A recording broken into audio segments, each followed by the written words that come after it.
मेरे घर वालों ने मुझे त्याग दिया है क्योंकि मैं मूर्ति पूजा करती हूँ, फोटो पूजा करती हूँ।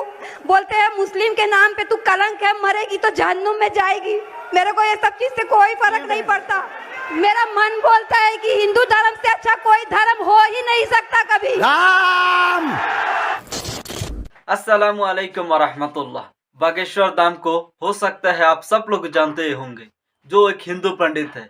वो खुद को कहते हैं कि वो फ्यूचर के बारे में जानते हैं, उसके पास इल्म गायब है, नाऊज़ु बिल्लाह। जो हम सब लोगों को पता है कि इल्म गायब सिर्फ और सिर्फ अल्लाह के सिवा किसी और के पास नहीं है, लेकिन वो कहता है कि भगवान उसको कॉल करके बताते हैं। और इस हिंदू पंडित ने एक औरत को पैसा देकर बोल रहा है कि वो एक मुस्लिम थे, लेकिन अब हिंदू धर्म अपना लिया क्योंकि हिंदू धर्म सच्चा है, इसलिए। तो आइए देखते हैं इस बारे में बागेश्वर धाम और इस महिलाओं ने क्या कहा। इन बहन ने अपनी इच्छा से बागेश्वर बालाजी का चमत्कार देखकर ये भी सनातन हिंदू धर्म को सर्वोपरि मान कर आना चाह रही हैं। आप बोल रहे हैं कि ये हम बोल रहे हैं? आप बोलिए। मैं ये कहना चाहती हूँ, पहले तो नाम बताओ और परिचय बताओ। मेरा नाम सुल्ताना है, मैं छत्तीसगढ़ बिलासपुर से हूँ। मेरे पिताजी का नाम आमिर खान है, मेरे 3 भाई है, मेरी माता का नाम सरवरी बेगम है। मेरे घर वालों ने मुझे त्याग दिया है क्योंकि मैं मूर्ति पूजा करती हूँ, फोटो पूजा करती हूँ। बोलते हैं मुस्लिम के नाम पे तू कलंक है, मरेगी तो जहन्नुम में जाएगी। मेरे को ये सब चीज से कोई फर्क नहीं पड़ता। तो आप हिंदू धर्म में क्यों आना चाहती हैं बहन? मेरा मन बोलता है कि हिंदू धर्म से अच्छा कोई धर्म हो ही नहीं सकता कभी। राम। क्योंकि ये धार्मिक सभ्यता वाला धर्म है, संस्कार वाला धर्म है, इसमें भाई बहनों में शादियां नहीं होती।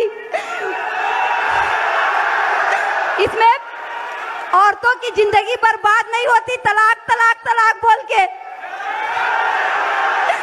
इसमें एक बार शादी होती है 7 फेरों की, जिसमें सिंदूर का महत्व होता है, मंगलसूत्र का, पूरे 16 श्रृंगार का।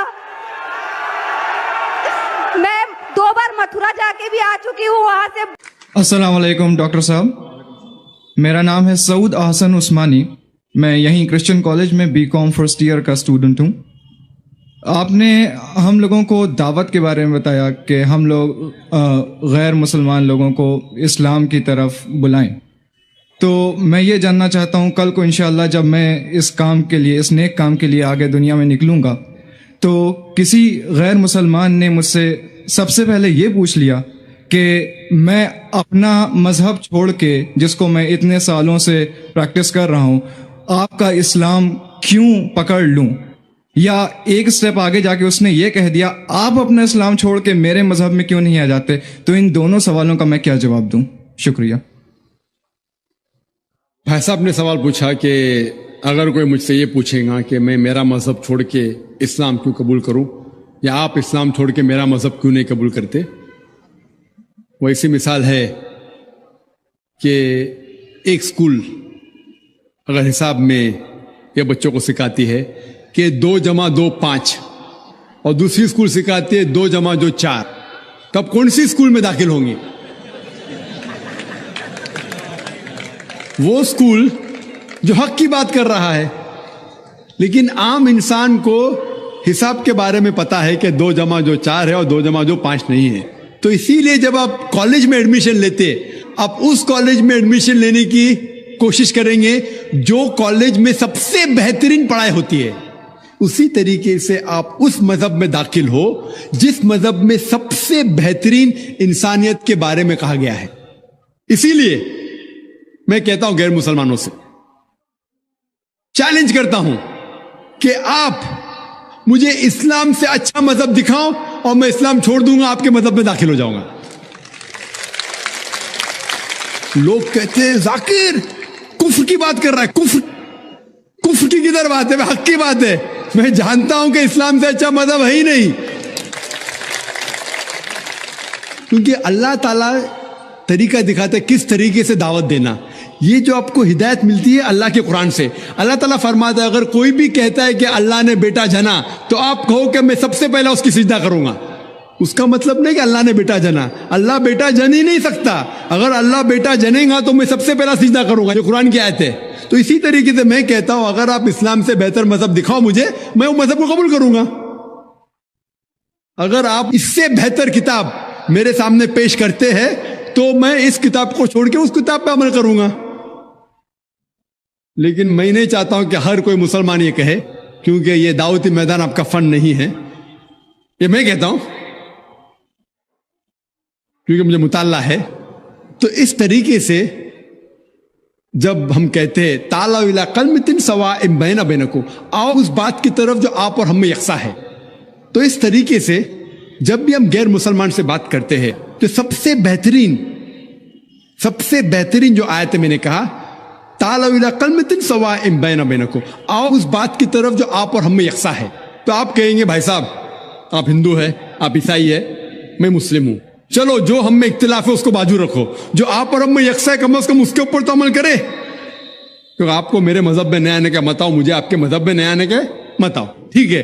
कम से कम जो आप और मेरे मजहब में यकसा है उस बात के ऊपर तो हम एक साथ में अमल करेंगे और कोई भी नहीं कहेगा कि नहीं। तो कुरान में अल्लाह ताला फरमाते हैं ताला इला कलमतिन सवाइम बैना बैनकुम, आओ उस बात की तरफ जो आप और हम में यकसा है। सबसे पहली बात, अल्लाह नाबुदा इल्लल्लाह, हम सिर्फ अल्लाह सुब्हानहू व तआला की इबादत करें। वला नुश्रिका बिही शैय्यन, कि आपस में हम किसी को अल्लाह के साथ शरीक न करें। वला यत्तखिज़ बादुना बादन अरबाबन मिन दुनिल्लाह, हम आप और हम में से किसी को अल्लाह के बराबर कोई रब न बनाए। फ़इन तवल्लौ फ़क़ुलू शहदू बिअन्ना मुस्लिमून, और अगर वो आपकी बात को न माने तो कहो कि हम मुसलमान हैं, अल्लाह के आगे झुकते हैं। तो अल्लाह ताला दिखाता है किस तरीके से दावत देना। तो मैं कभी भी गैर मुस्लिम से मिलता हूं, मिसाल के तौर पे कोई हिंदू से मिलता हूं, वो कहता है कि मैं मेरा मजहब क्यों छोड़ के इस्लाम में दाखिल हूं, मैं कहूं मत दाखिल हो। कौन बोल रहे दाखिल होने के लिए? कम से कम आप बराबर से, आपके मजहब पे कम से कम बराबर से अमल करो। और सबसे पहली बात जो दावत की सबसे अहम बात है, अल्लाह ताला फरमाते ताला इला कलमतिन सवाइम बैना बैनकुम अल्लाह नाबुदा इल्लल्लाह, आओ उस बात की तरफ जो आप और हम यकसा है। सबसे पहली बात है सिर्फ अल्लाह के अलावा किसी की इबादत ना करें। तो जब हमको हिंदू से पूछते हैं कि आप कितने खुदाओं में मानते हैं, कितने भगवान में मानते हैं, कोई कहेगा 3, कोई कहेगा 100, कोई कहेगा 1000, कोई कहेगा 33 करोड़। लेकिन अगर आप एक आलिम हिंदू से पूछेंगे जिसको अपने मजहब के बारे में इल्म है, हिंदू मजहब के बारे में इल्म है, उससे पूछेंगे कि कितने खुदाओं में आपको यकीन रखना चाहिए, तो वो हिंदू कहेगा कि हिंदू को सिर्फ एक खुदा में यकीन रखना चाहिए और एक ही खुदा की इबादत करना चाहिए। लेकिन आम हिंदू वो मानता है एक फिलॉसफी जिसे कहते हैं पैंथीइज्म। आम हिंदू मानता है कि सब कुछ खुदा है।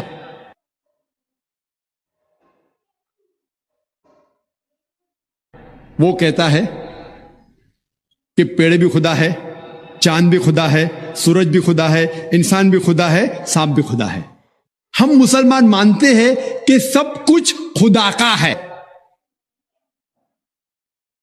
पेड़ भी खुदा का है, चांद भी खुदा का है, सूरज भी खुदा का है, इंसान भी खुदा का है, सांप भी खुदा का है।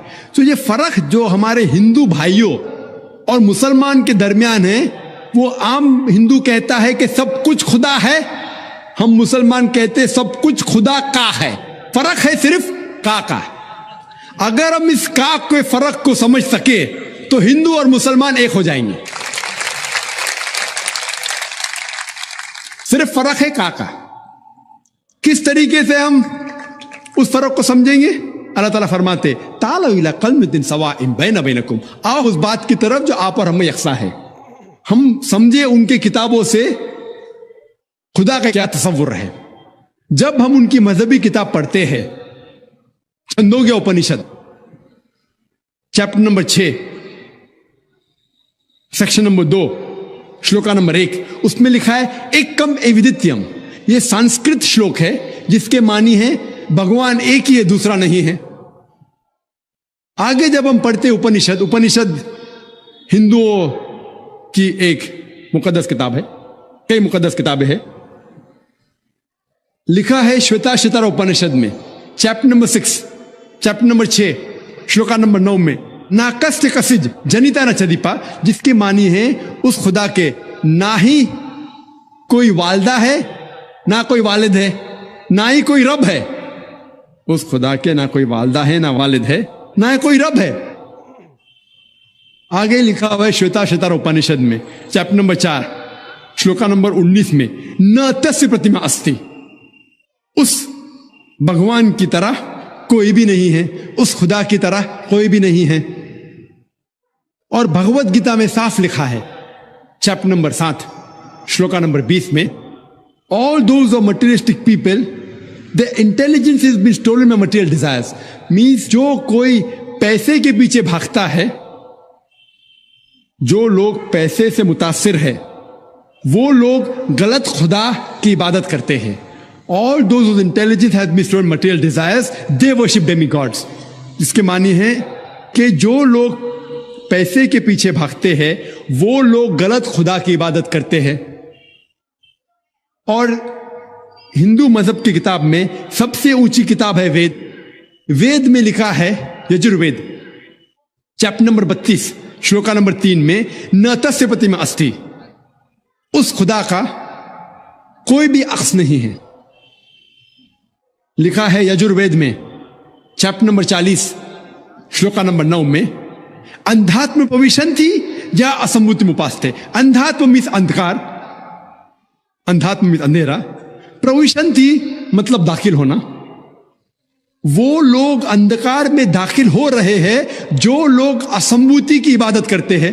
असंभूति मतलब नेचुरल थिंग्स, मिसाल के तौर पे हवा, पानी, आग। जो लोग असंभूति की इबादत करते हैं वो अंधकार में दाखिल हो रहे हैं। और आगे लिखा हुआ है वो लोग और घोर अंधकार में दाखिल हो रहे हैं जो लोग संभूति की इबादत करते हैं। संभूति मतलब इंसान की बनाई हुई चीजें, मिसाल के तौर पे टेबल, चेयर, बुद्ध।